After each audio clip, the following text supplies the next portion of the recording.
Let me call myself, for the present, William Wilson. The story that I will tell you today does not need to be ruined by my real name. It has already been enough of an embarrassment for the human race. In years past, I have committed terrible and unforgivable deeds, and I do not wish for you to know them. I have grown gentle as my death approaches. Please, fellow men, I seek your sympathy. That's why I'm sharing my story with you today. In past generations of my family, it has been known that we've suffered from spirits of the imaginings. I too have inherited this trait.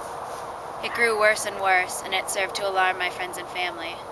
They tried to help me, but to no avail. Thenceforth, I was left to the guidance of my own will, and I became the master of my own actions.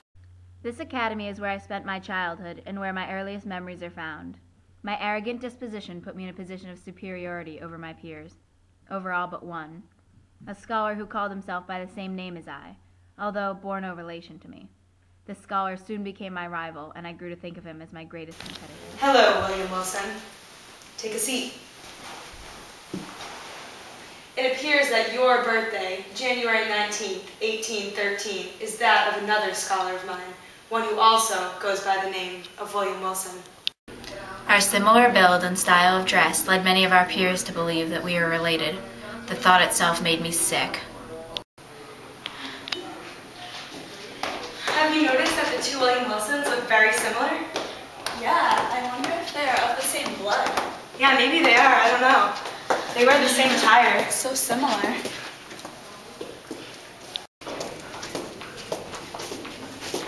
Oh, hello. We were just discussing this. Are you two siblings?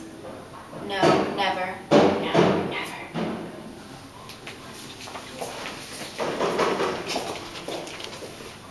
The other William Wilson never raised his voice above a whisper, but spoke in a manner eerily reflective of my own. We argued with each other often, with each of us believing that we had earned the victory, but nonetheless we remained on speaking terms. Our relationship never truly ripened into a friendship, though. It is difficult, indeed, to define or even to describe my real feelings towards him. One day I decided to act upon my building frustration, and I turned all of my attacks on him in the form of banter or practical jokes. What great philosopher said, and I quote, "A great friend is one soul in two bodies." William Wilson? I believe it was Plato who said that. Okay, so. No, William Wilson, it's wrong. Speak up, William Wilson. Oh wait, you can't. My resentment towards my namesake grew and grew until I couldn't control myself any longer. When we fought, something about William Wilson, maybe his accent, maybe his demeanor, stirred in me memories of my infancy. It unnerved me.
same name, the same contour of her person, the same day of arrival at the academy.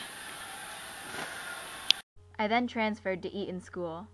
The longer my time spent away from my previous school, the less I was able to remember the events that occurred.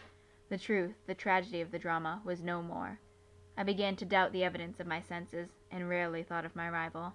I was now able to smile at the strength of my own imagination. I became rebellious, and I began to defy the laws of the institution. After 3 years of this, I became used to nightly parties that lasted in the earliest breaks of dawn. One night I invited a small party of the most dissolute students to my chamber in the late hours of night. Sir, someone is urgently requesting to speak with you outside. Come hither.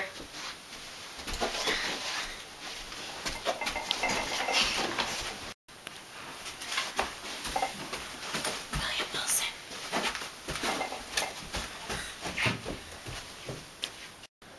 William Wilson.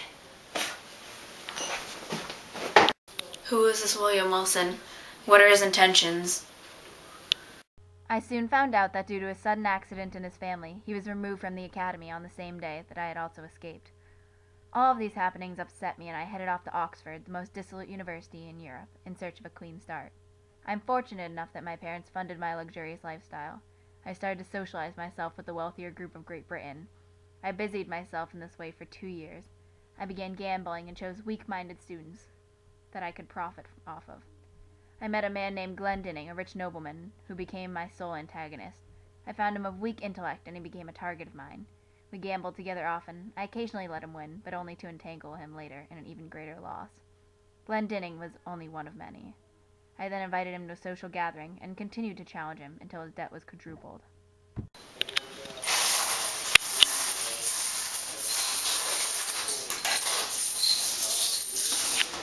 Gentlemen, I make no apology for my behavior, for I am fulfilling a duty. You are uninformed of the true identity of the person who has won a large sum of money tonight from Lord Glennington. I will now inform you. Please examine the cuff of his left sleeve. Inside, you will find the cards which he has been cheating with.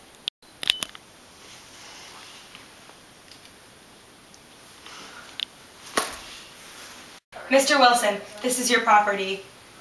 I assume it is unnecessary to seek any more evidence of your skill. Indeed, we have had enough. You must leave now, for you have been caught cheating, and leave Oxford forever. At all events.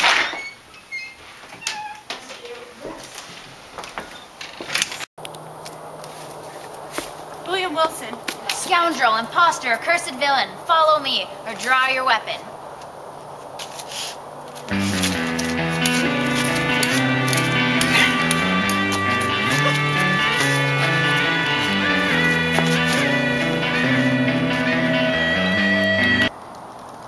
It was me all along. William Wilson. He was but a figment of my imagination. You have conquered, and I yield. Yet from here forward you are also dead. Dead to the world, dead to heaven, and to hope. In me you didn't exist, and in my death, which is my own, how thoroughly you have murdered me.